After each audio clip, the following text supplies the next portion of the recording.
Hello दोस्तों, नमस्कार। अभी हम बात करने वाले हैं सर्वेश्वर फूड लिमिटेड शेयर की, क्योंकि इस कंपनी से संबंधित दो बहुत बड़ी खबर निकल के आई है और यही खबर के कारण ये इसमें आप देख रहे हैं कि आज इसमें 10% का लगभग तेजी दिखाई दे रही है। और पिछले दिनों यानी 2 अगस्त को भी इसमें आप देखे होंगे कि लगभग 10% के आसपास ही इसमें तेजी दिखाई दी थी।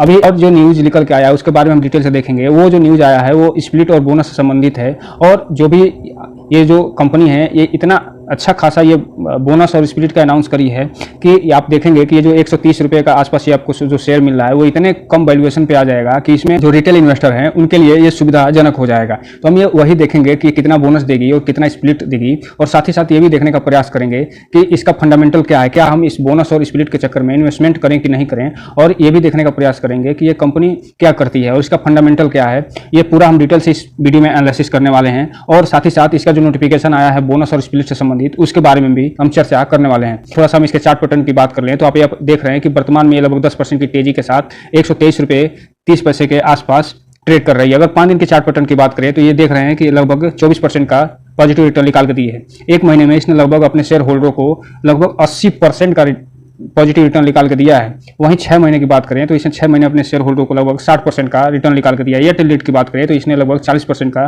पॉजिटिव रिटर्न निकाल के दिया है। एक साल में इसने अपने शेयर होल्डर को 126% का जो टोटल रिटर्न निकाल के दिया है। मैक्सिमम चार्ट पैटर्न की बात करें जब से लिस्ट हुई थी तब से लेके अर्थात 2018 में ये जो कंपनी लिस्ट हुई थी 2018 में, और ये चल रहा है 2023 अर्थात 5 सालों में अपने शेयर होल्डर को 68% का रिटर्न निकाल के दी है। अर्थात लगभग ये एफडी से भी ज़्यादा रिटर्न निकाल के दी है, क्योंकि एफडी में अधिकतर जो परसेंटेज मिलता है वो 8 से 10% मिलता है, और ये आप देखेंगे लगभग 12% के आसपास बन रहा है। तो ये ठीक ठाक परफॉर्मेंस करी है। अब हम चलते हैं इसके थोड़ा सा डिटेल एनालिसिस को देख लेते हैं, उसके बाद फिर हम इसके बोनस और स्प्लिट से संबंधित न्यूज़ को डिटेल से देखेंगे। दोस्तों, आप यहाँ पे देख रहे हैं कि ये जम्मू कश्मीर में 2004 में बनी एक कंपनी है, जो कि इसका मेन जो हेड ऑफिस है वो जम्मू कश्मीर है, अर्थात जम्मू कश्मीर से बिलोंग करती हुई कंपनी है। और इसका जो मेन काम है वो है बासमती राइस, जो राइस है उसका व्यापार और निर्यात करना। इस बासमती चावल है उसके बिजनेस से ही जुड़ी हुई है, और ये सिर्फ और सिर्फ बासमती चावल का ही बिजनेस करती है। इससे संबंधित हम लोगों ने एक और वीडियो देखा था मिष्ठान फूड। उस मिष्ठान फूड का भी हम वीडियो इस इंड बटन में लगा देंगे, आप वहाँ से जाकर देख सकते हैं उस कंपनी के भी बारे में।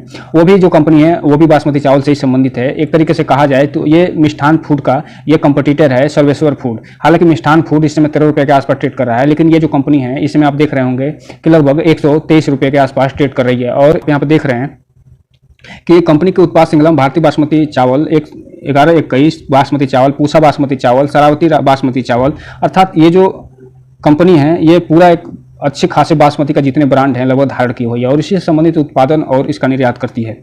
और इसके अलावा ये कंपनी जो है आप यहाँ पर देख रहे हैं कि PI11 चावल, IR चावल और गेहूं और आटे से संबंधित भी ये कंपनी अपना कारोबार भी करती है।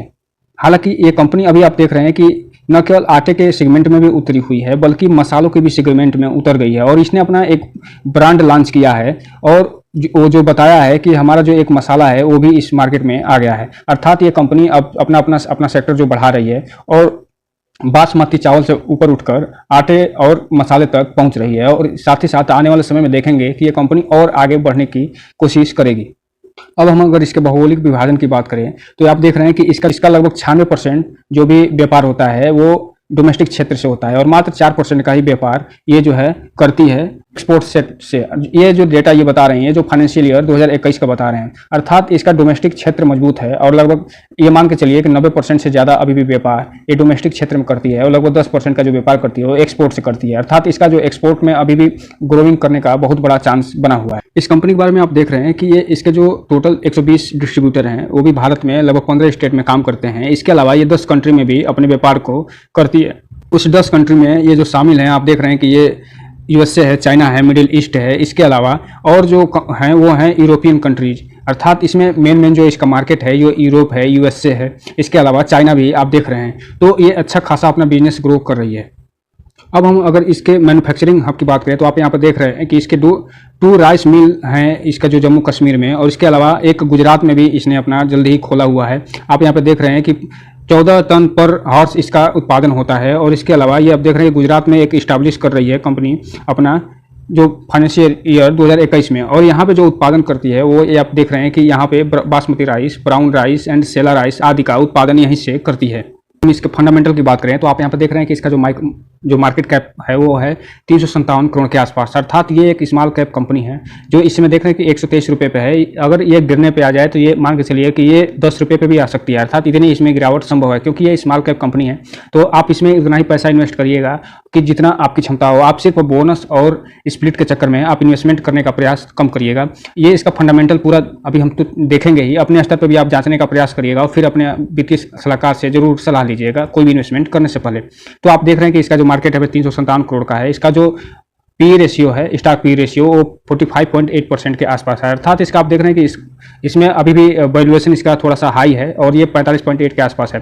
रिटर्न ऑन कैपिटल एम्प्लॉयड 8.09% के आसपास है, जो ये दिखा रहा है कि थोड़ा कम है क्योंकि ये लगभग 15% से ज़्यादा होने चाहिए। हालांकि इसमें जो सबसे बड़ा कंसर्न है वो ये है कि इसके ऊपर 288 करोड़ का कर्ज है। इतनी इसका मार्केट कैप मात्र 357 करोड़ का हो, उसके ऊपर 288 करोड़ का कर्ज होना अपने आप में एक कंसर्निंग पॉइंट हो सकता है। इसके अलावा प्रॉफिट आफ्टर टैक्स की बात करें तो इसका 7.79 करोड़ का प्रॉफिट रहा है पिछले क्वार्टर में। इसके अलावा प्राइस टू बुक वैल्यू इसको 1.38 के आसपास है।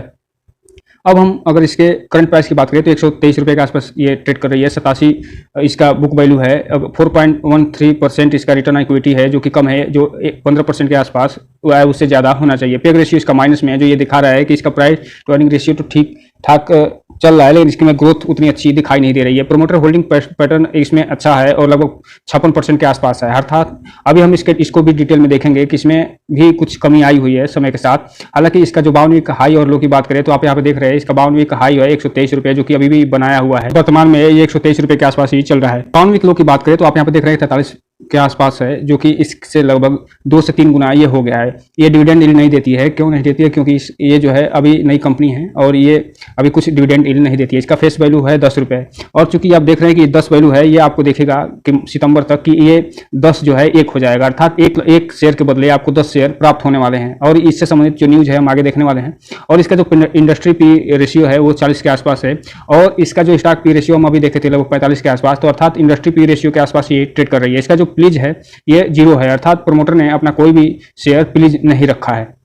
अगर हम इसके पीयर कंपैरिजन की बात करें तो ये जो कंपनी है वो एफएमसीजी कंपनी से संबंधित रखती है। आप यहाँ देखेंगे ये इसका जो कंपटीटर है वरुण बेवरेजेज है, हेस्टन एग्रो है, इसके अलावा बीकाजी फूड्स हैं और वेलनेस केआरबीएल, हिंदुस्तान फूड्स जो कि बहुत बड़ी इस समय कंपनी हो गई है, और एलटी फूड्स, उसके बाद आता है सर्वेश्वर फूड्स। अर्थात ये इसके कंपटीटर भी ठीक ठाक हैं और ये अच्छे खासे कंपटीटरों से बीट कर रही है। अब हम इसके अगर Q1 रिजल्ट की बात करें, यानी क्वार्टर के रिजल्ट की बात करें तो इसका ज़्यादा डेटा उपलब्ध नहीं है और ये कंपनी के पास दिसंबर 2021, मार्च 2022, सितंबर 2022, दिसंबर 2022 और मार्च 2023 के आसपास ही सिर्फ डेटा उपलब्ध है। अब यहाँ पे आप देखेंगे कि जो मार्च 2023 में जहाँ इसका जो सेल्स था टोटल वो 129 यानी 130 करोड़ के आसपास था, उसका वहीं एक्सपेंस 119 करोड़ के आसपास था। वहीं दिसंबर अगर 2022 की बात करें तो इसका सेल्स लगभग 184 करोड़ के आसपास था, अर्थात इसका क्वार्टर की बात करें दिसंबर से अगर मार्च के बीच तो इसके में कमी आई थी। जबकि इसके अगर हम दिसंबर के एक्सपेंस में की बात करें तो उसमें भी इसमें कमी दिखाई दे रही है मार्च 2023 में। अगर हम ऑपरेटिंग प्रॉफिट की बात करें तो आप यहाँ पे देख रहे हैं कि चूंकि एक्सपेंस में अच्छी खासी कमी आने के कारण यह इसमें इसका जो ऑपरेटिंग प्रॉफिट है लगभग 2 गुना हो गया है और 5.5 करोड़ से बढ़ के लगभग 11.5 करोड़ के आसपास हो गया है मार्च 2023 में। हम इसके अगर नेट प्रॉफिट की बात करें तो आप यहाँ पे देख रहे हैं इसका जो नेट प्रॉफिट है वो 1 करोड़ 72 लाख से बढ़ के 1 करोड़ 81 लाख के आसपास आ गया है, अर्थात इसका जो नेट प्रॉफिट है वो क्वार्टर अर्थात मार्च 2023 में जहां 1 करोड़ 81 लाख के आसपास था, वहीं मार्च 2022 में 1 करोड़ 72 लाख के आसपास था, अर्थात दिसंबर की तुलना में इसमें ठीक ठाक वृद्धि दिखाई दे रही है। अगर इसका जो अभी Q1 का रिजल्ट आने वाला है उसको भी हम जांचेंगे और परखेंगे, फिर इसमें जो भी डिसीजन लेना होगा उसमें लेंगे। सिर्फ हम बोनस और स्प्लिट के आधार पर हम इसमें कोई डिसीजन लेने की अभी हम नहीं सोचेंगे। तो हम अगर ईयर ऑन ईयर इसके रिजल्ट की बात करें तो आप यहाँ पर देख रहे हैं कि मार्च 2022 में इसका जो टोटल सेल्स रहा था वो जहाँ 605 करोड़ के आसपास था, वहीं इसका जो मार्च 2023 में जो सेल्स है वो 689 करोड़ के आसपास हो गया है। और ये जो सेल्स आप देख रहे हैं इसमें आप देख रहे हैं कि लगातार इसमें वृद्धि दिखाई दे रही है। जो 2015 में लगभग 259 करोड़ के आसपास था वो बढ़ते बढ़ते लगातार, हालांकि मार्च 2020 में जब कोरोना आया था उस समय इसमें कमी आई थी, लेकिन उसके बाद फिर आप 2021 से देख रहे हैं कि लगातार इसमें वृद्धि हो रही है। हालांकि इसके एक्सपेंस में भी लगातार वृद्धि हुई है और जो पिछले साल यानी मार्च 2022 में 576 करोड़ के आसपास था, इस समय 657 करोड़ के आसपास हो गया है। अगर ऑपरेटिंग प्रॉफिट की बात करें तो आप यहाँ पे देख रहे हैं कि इसका ऑपरेटिंग प्रॉफिट मार्च 2022 में जहां 28 करोड़ का था ये मार्च 2023 में 32 करोड़ के आसपास हो गया, अर्थात ये इसका ऑपरेटिंग प्रॉफिट में अच्छी खासी वृद्धि दिखाई दे रही है। हालांकि अभी भी ये अपने जो ऑल टाइम हाई है 42 करोड़ उसको अभी भी टच नहीं कर पाई है, जो कि मार्च 2018 में इन्होंने बनाया था। अब हम अगर इसके नेट प्रॉफिट की बात करें तो आप यहाँ पे देख रहे हैं नेट प्रॉफिट जो है मार्च 2022 में जहाँ 3 करोड़ का था वो बढ़ के मार्च 2023 में 8 करोड़ के आसपास हो गया है। और ये लगातार पिछले 3-4 क्वार्टरों से आप देख रहे हो कि ये पॉजिटिव में बना हुआ है और ये 8 करोड़ का वर्तमान में इसका टोटल नेट प्रॉफिट रहा है। अब इसका जो भी Q1 रिजल्ट आएगा उसमें इसके हम जो है नेट प्रॉफिट उससे संबंधित कुछ और जो भी न्यूज होंगे यानी जो भी डिटेल होंगे उसकी हम चर्चा आगे जब आएगा इसका रिजल्ट तब हम करेंगे। अब हम यहाँ पे अगर हम इसके 10 साल के कंपाउंडिंग सेल्स ग्रोथ की बात करें तो इसमें कुछ नहीं है क्योंकि 10 साल अभी हुआ ही नहीं, सिर्फ 5 साल हुआ है। अगर 5 साल में इसने लगभग 7% का कंपाउंडिंग सेल्स ग्रोथ दिखाया है और 3 ईयर में इसने लगभग 12% का कंपाउंडिंग ग्रोथ दिखाया है और 12th मंथ की बात करें तो 14% का दिखाई दे रहा है। वहीं अगर हम इसका प्रॉफिट की बात करें तो 5 साल में -14% का दिखाया है, 3 साल में लगभग 11% का इसने कंपाउंडिंग ग्रोथ दिखाया है और 12 मंथ की बात करें लगभग 141% का इसने दिखाया है कंपाउंडिंग प्रॉफिट ग्रोथ। और स्टॉक प्राइस का CGR की बात करें, CAGR यानी कंपाउंडिंग एनुअल ग्रोथ रेट यानी जो साल दर साल होता है उसमें ये बता रहा है कि लगभग 5 साल में हर साल के हिसाब से लगभग 15% के हिसाब से ये बढ़ी है। वहीं 3 साल में लगभग 118% के हिसाब से इसका स्टॉक प्राइस बढ़ा है और 1 साल में 102% के हिसाब से इसका स्टॉक प्राइस बढ़ा है। अब हम आ गए इसके प्रोमोटर होल्डिंग पैटर्न पे, जो कि दिसंबर 2022 में जहाँ इसके 68% के आसपास इसका प्रोमोटर होल्डिंग था वो मार्च 2023 में घट के 57.85 पे आ गया है और मार्च 2022 में ये घट के 15.75 के आसपास आ गया। अर्थात इसमें आप देख रहे हैं कि दिसंबर, मार्च और जून लगातार इसमें कमी आ रही है और ये इसमें लगातार ये घट रहे हैं। तो इसमें एक कंसर्निंग पॉइंट है कि आखिर ये प्रोमोटर लगातार इसमें क्यों अपना स्टॉक घटाते जा रहे हैं। हालांकि इसमें 2 कंसर्निंग पॉइंट हमें मिल गए। पहला कि ये कि इसमें डेप्ट ज़्यादा है, दूसरा इसमें जो प्रोमोटर हैं वो अपना लगातार स्टॉक घटाते जा रहे हैं। इसके अलावा अगर हम DII की बात करें तो DII अपना स्टॉक जहां मार्च 2023 में 2.5% के आसपास था वो घटा के 2.37 के आसपास कर दिए हैं, जबकि पब्लिक का जो स्टॉक है जो दिसंबर 2022 में लगभग 31% के आसपास था वो मार्च 2023 में बढ़ के 39.65 के आसपास हो गया और वर्तमान में लगभग 42% के आसपास हो गया है। अर्थात एक तरफ जहां प्रोमोटर अपनी होल्डिंग लगातार घटाए जा रहे हैं, पब्लिक अपनी होल्डिंग बढ़ाते जा रही है, जो कि एक कंसर्निंग पॉइंट है। और इसमें ये मान के चलिए कि जैसे जैसे ये स्टॉक अभी तो और आपको देखने को मिलेगा कि जब ये स्टॉक स्प्लिट होगा और बोनस जैसे ही इसमें नज़दीक डेट आएगा तो आप देखेंगे इसमें और ये सब जो भी ये डेटा है इसमें और कुछ चेंजेस दिखाई देंगे।